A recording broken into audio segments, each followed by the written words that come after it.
Comrades and friends, the 12th Congress of CPI ML REDSTAR is historic in the sense that it has taken off many of the fundamental questions that a revolutionary party should address today. Because the communist movement, we know, is facing many setbacks, not only at the international level, in our country also. Many ideological questions are behind this. It's not a mere question of organizational questions.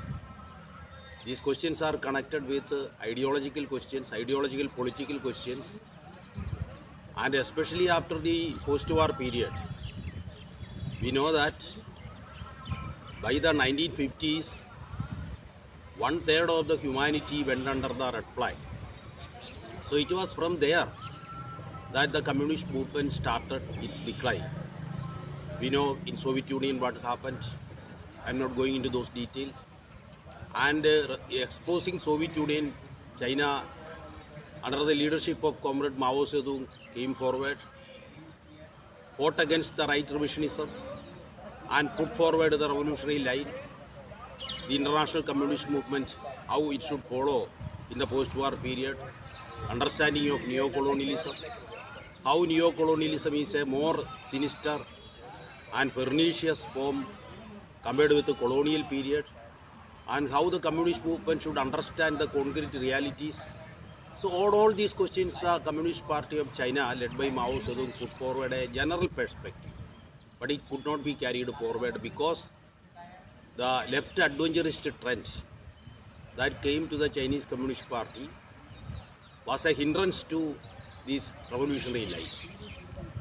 That also is a question that we have to discuss in detail.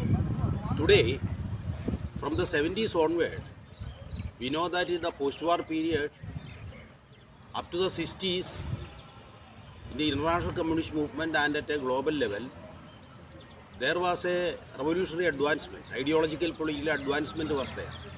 Not only communist movement was advancing, national liberation movements were also advancing. But because of the setbacks in the communist movement, this advancement came to a halt by the 60s. By that time, imperialism actually resorted to a new form of neo-colonial plunder, accumulation, which could not be understood in the proper perspective by the communists because of their ideological political setbacks.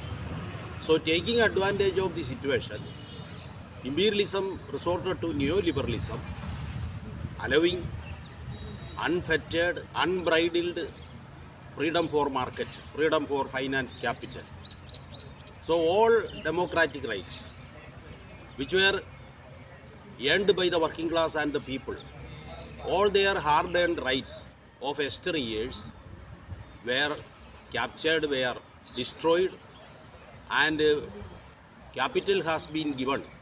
Capital means it is not industrial capital today. It is finance capital, speculative capital, which has already abandoned its productive task. Now it is in the sphere of speculation. So the speculative capital has given unfettered freedom, and that is what we see today in neoliberal globalization. So in the present context, the 12th Party Congress of CPI ML REDSTAR made an evaluation of this, in a concrete evaluation of this international situation. We know that today neo-fascism is on the ascendance at a global level. And the communists have an understanding on the fascist situation, how fascism is to be understood. Fascism is always connected with finance capital. That is the system. When the system faces a crisis, when imperialism faces a crisis, it resort to the most heinous, the most treacherous, the most terrorist form of accumulation that we witnessed in the 20s. In the 1920s, when international capital imperialism faced a severe crisis, the late 20s, we know, the world economic depression, all over the world faced an unprecedented situation. So it was in that situation to overcome, to tide over the struggles of the working class and the oppressed, imperialism resorted to fascism. That also I am not going to those details. But today, in the neo-liberal situation, when again imperialism is facing a crisis in the sense that the profit rate is going down, and they want to increase the rate of accumulation, the profit rate. So therefore, how this accumulation can be enhanced? This accumulation can be enhanced only by controlling the working class and the oppressed. So only by in that way they can increase the surplus value extraction. In communist terms, we call surplus value extraction means exploitation, plunder. Not only plunder of human beings, plunder of nature. So plunder of nature and plunder of labor. So this they resorted to newer and newer methods. All advancements in technology, including frontier technology, digitization, biotechnology, artificial intelligence, robotization. So all frontier technologies are being used to super exploit the working class, to plunder the nature, and to have a global division of labor, international division of labor. That means capital can enter any sphere. There is no restriction for international capital today across countries. So all controls are being taken away, while working class and the oppressed are put under slavery, put under chains. So this is what we are seeing in neoliberalism at a global level. And it has its ideological basis depending on the situation in different countries. In Latin America, for example, they are using evangelism. In Europe, they may be using this chauvinism. And in Africa, they may be using neo-tribalism.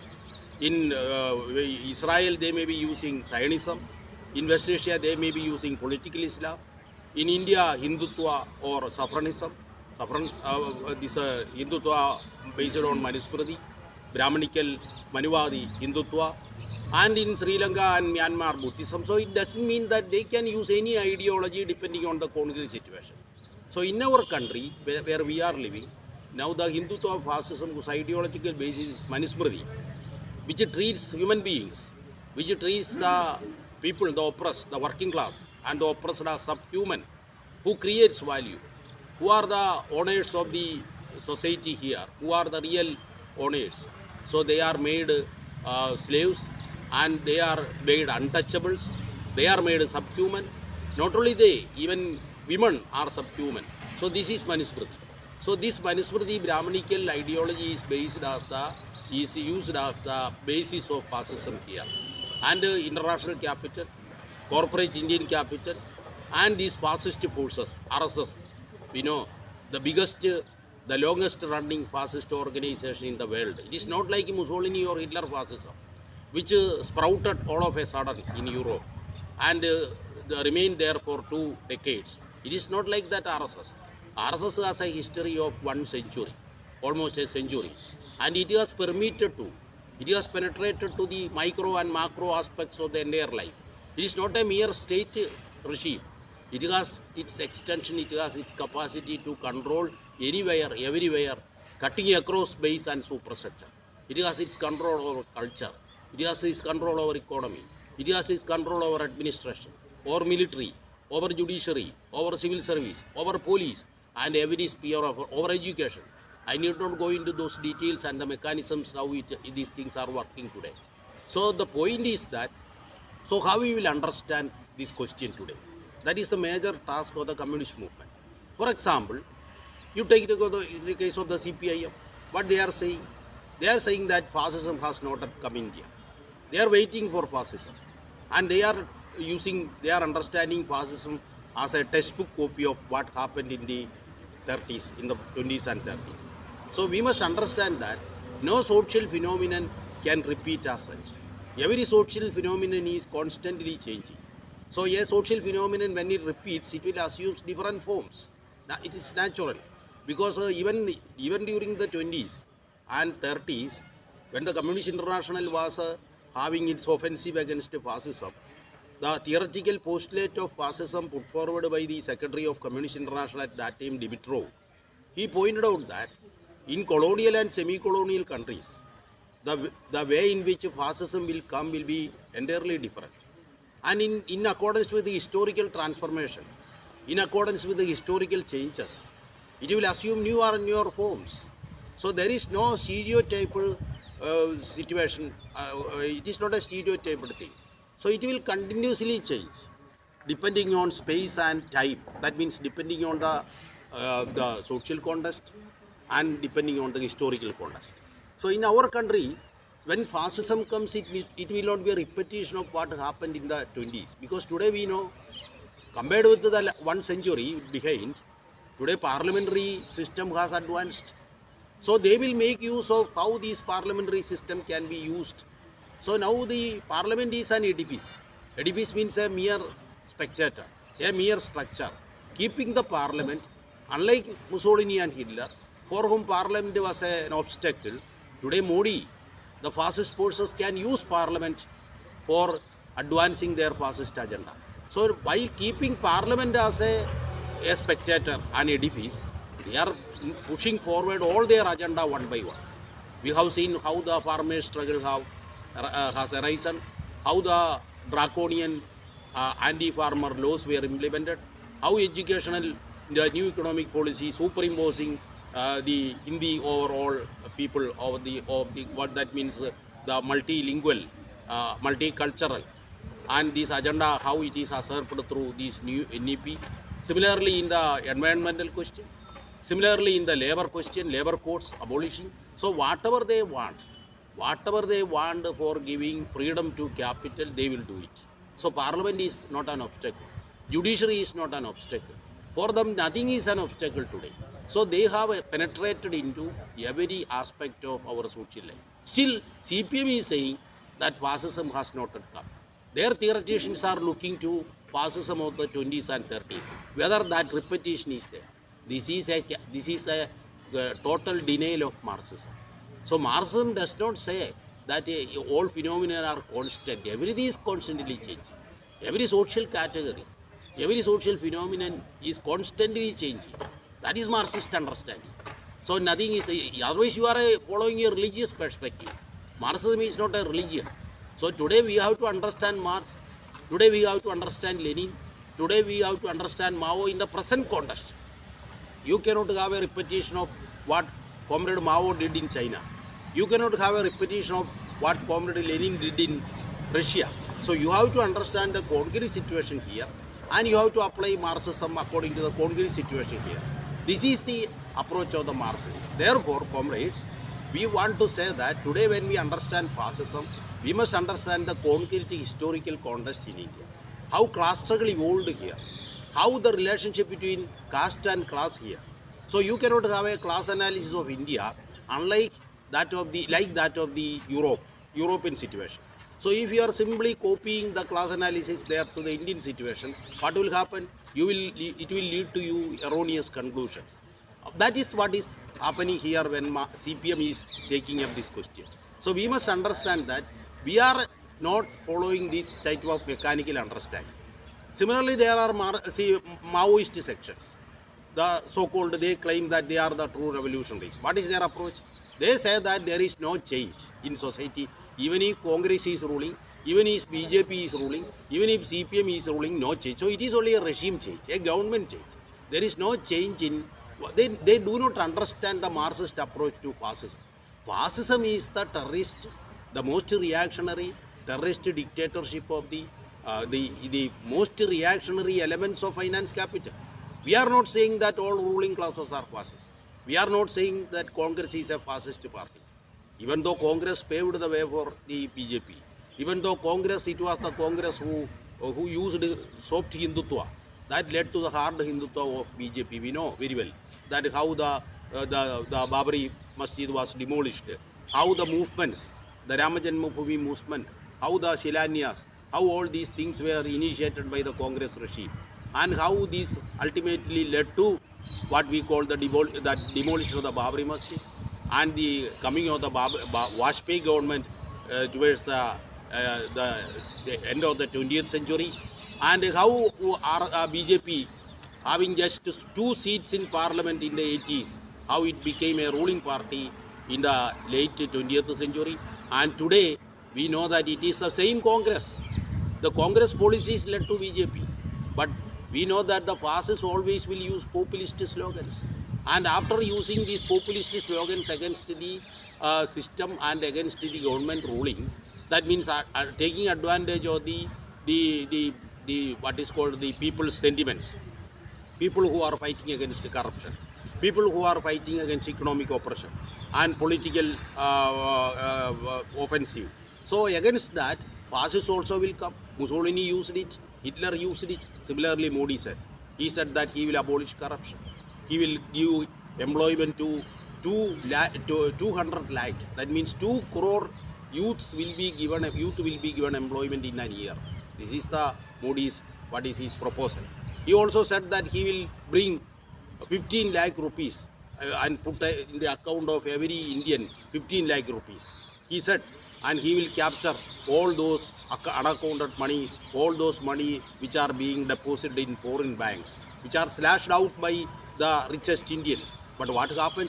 After his coming, India is the most corrupt country in Asia and one of the most corrupt countries of the world today. And inequality is the highest in India. And the poverty, the people who are below the poverty line, the people who are absolutely hunger, their number is highest in India. More than 60% of the most poor people of the world, not only 60, I don't know exactly, I have to check up. So, lion's share of the world's most poor people are now living in India today. So, this is the situation. And at the same time, under Modi regime, what happened? Adani, who was a mere stockbroker, who was a trader in the late 80s and 90s, now he has entered into the world richest list. The billionaire list, he is now capturing he is becoming number 2 or 3. This is the situation. So this much plunder, this much accumulation is going on, and on the one hand, poverty is increasing, on the other hand, wealth accumulation, inequality is increasing. The number of billionaires are going up, and the amount of wealth with them is also increasing. So it is in this context that Modi has initiated the fascist regime. So we must understand the essence of fascism in India. So its ideology is Manusmriti. Its ideology is the Manusmriti. So this Manusmriti, being the ideology of fascism, we know, it does not, as I have already said. So this is a particular, it is not a mere cultural question. It is not a mere superstructural question, like the mechanical materialists like CPM people say. Like they say that fascism has not yet come. They also say that caste is a superstructural question. When they come to power, or when the communists capture power, caste will wither away. This is their understanding. But we must understand that in India, from a communist perspective, caste is integrated with what is called class. So there is a inseparable, integral link between caste and class. So unless you understand how wealth appropriation is taking place here, unless you understand how political power is made here, unless you understand how all spheres of life are integrally related with this caste society, so you cannot analyze caste. So what I am saying is that the CPM and other so-called left forces are lacking this understanding. So it is in this context that we are bound to have a what is called a political position against the fascist offensive in India. And as I already stated in detail, that the basis of the fascism in India is the Marivadi Brahmanical Hindutva. Its ideology is Manusmriti. And we must know that when Ambedkar came to the scene as the leader of the oppressed, what he immediately did? He did in 1927, he banned the Manusmriti. He knows that it is the main enemy of the Indian people. So when RSS formed in 1925, with its ideology of Manusmriti, Ambedkar, who came to the scene as leader of the oppressed, he banned the Manusmriti. And again in 1947, in 1949 and 50, when the Ambedkar was drafting the Indian Constitution, the same Ambedkar who banned the Manusmriti in 27, when he was the leader of the Constituent Assembly, drafting the Constitution of India, whatever be the limitation, we say that it is a bourgeois constitution. But still the bourgeois democracy, bourgeois democratic rights, all these were there. So when he was drafting that constitution, it was not Ambedkar's initiative because it was a Constituent Assembly. Ambedkar has his limitation in that assembly. So when he drafted it, the RSS came forward. They said that instead of Ambedkar's, the constitution drafted by Dr. Ambedkar, Manusmriti should be the constitution. So their organizer, their organ, their mouthpiece, organizer published 2 articles in 1949 They published an article in November 49. Again, they republished in a better form that article in January 1950 when the Constituent Assembly was forming and the Constitution was adopted by the people of India. So they said that Manusmriti, the inhuman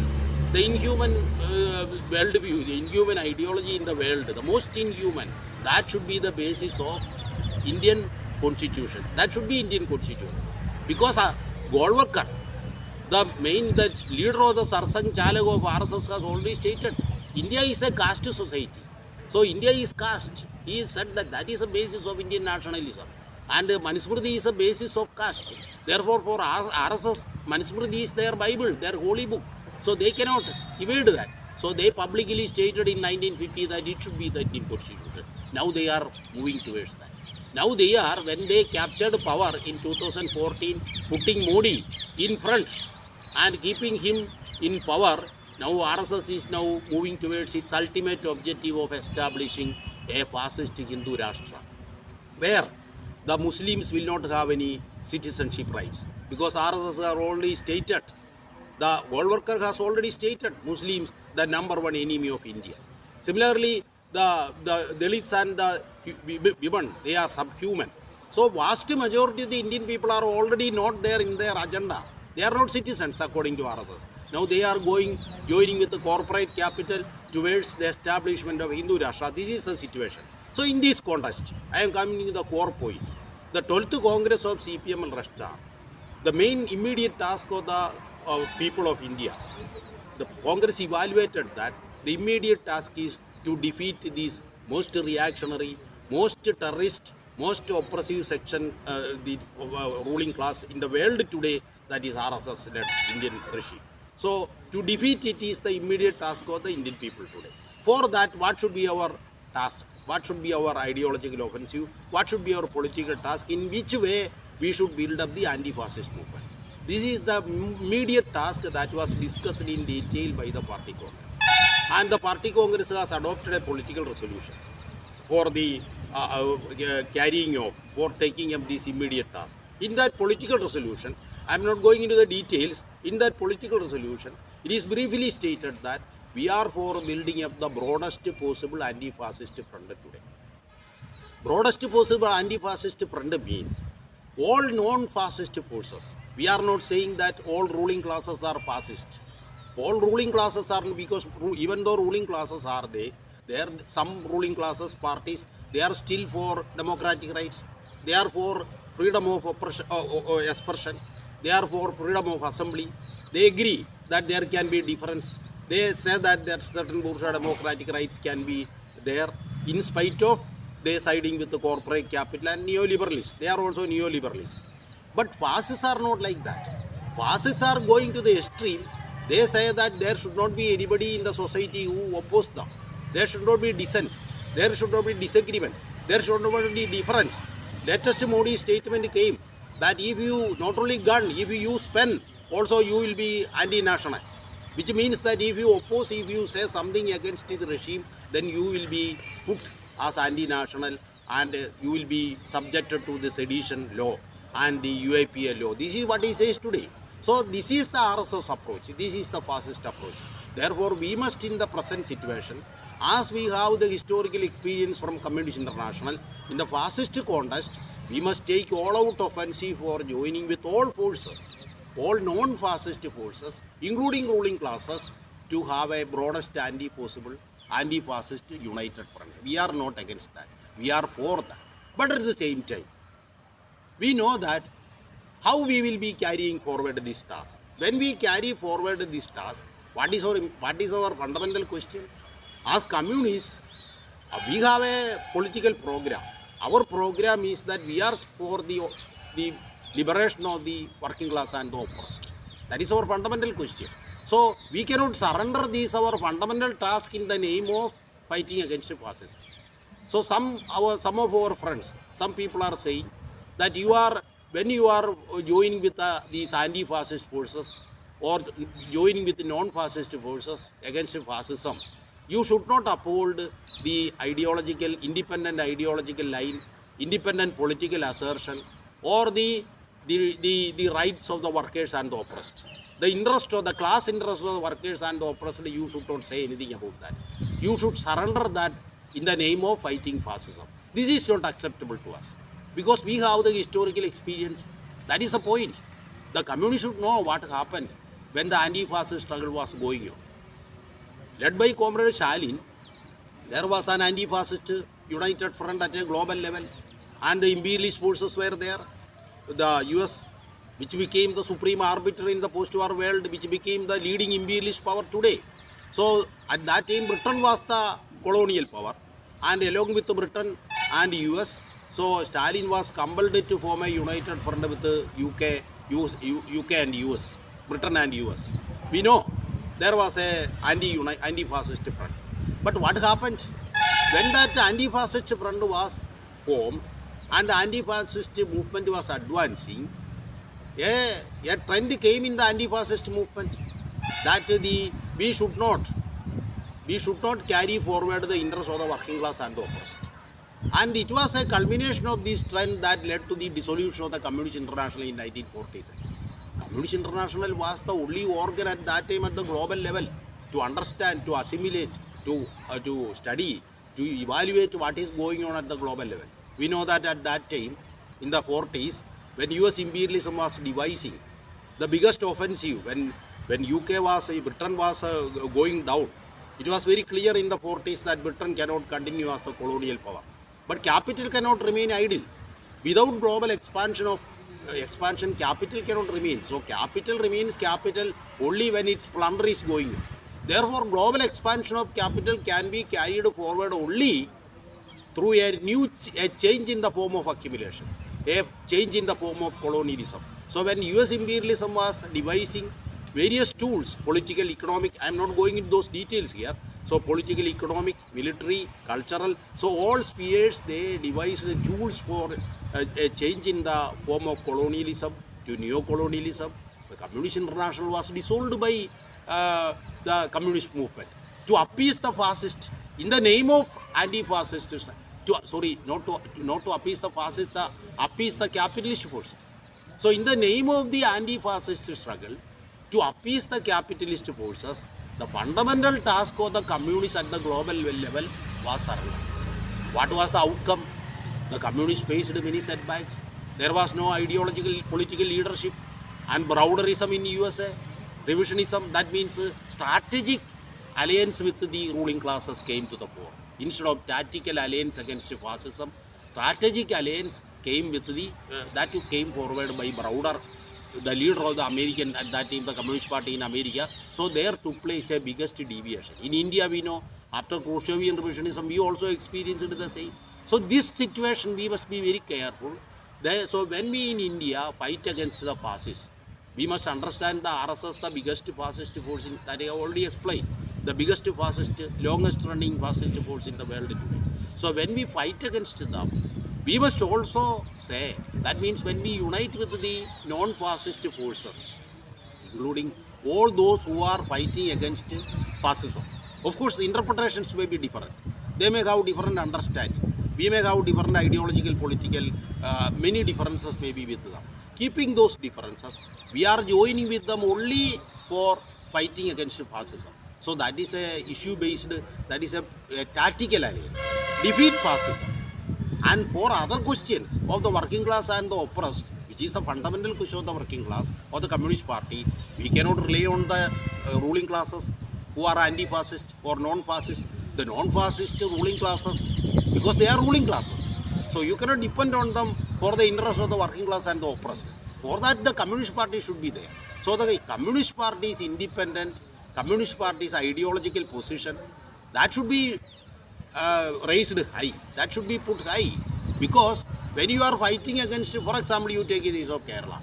Yesterday there came a news, the BJP and the CPM together, they were carrying rally against Adani, for Adani. That means Adani port in Kerala, which is creating havoc, which is against the fishermen, fisher people, which is threatening their livelihood, ecological destruction, unheard of catastrophe to Kerala. There is no economic gain to Kerala also. BJP, Adani is gaining. So in that situation, the fisher people have come forward against the Adani port. Now the CPM-led government, along with the Modi, the CPM government in Kerala is also propping up Adani, not only Modi. So even though they are raising the red flag, they are with the corporate capital. So now both CPM and BJP together, they conducted a rally, a procession against the people in favor of Adani. This is going on. So as a communist, in the name of fighting fascism, can we remain silent? No, we cannot remain silent. So we have to criticize the policies of the non-fascist ruling classes, anti-fascist ruling classes also when we fight against fascism. So that is only a tactical alliance. So from this perspective, I am stopping. From this perspective, we have formulated a political resolution. So the party congress has, in the present situation, after examining the global and international situation, taking many questions into consideration, including the importance of the struggle against caste, the struggle against gender equality, the gender question, environmental question, taking all these questions and other ideological political questions, how capitalism, imperialism should be evaluated. So taking all these questions into consideration, the immediate task put forward by the political resolution adopted by the party is to defeat fascism. So it is in accordance with that, this party congress has taken a historic decision, and in that way we adopted all our documents, and we have made appropriate changes. Many revolutionary, many historic decisions are taken, and many that on objective evaluation of the international situation, the neo-fascist contest today, and how the communist movement in the world and in India failed to come to the fore, leading the people in this struggle, how these questions are arising, what are the ideological political questions behind. So all these questions were taken up in the proper perspective, and this is the importance of the 12th, the message, the importance of the 12th Party Congress of CPI ML REDSTAR. This is what I have to say in brief.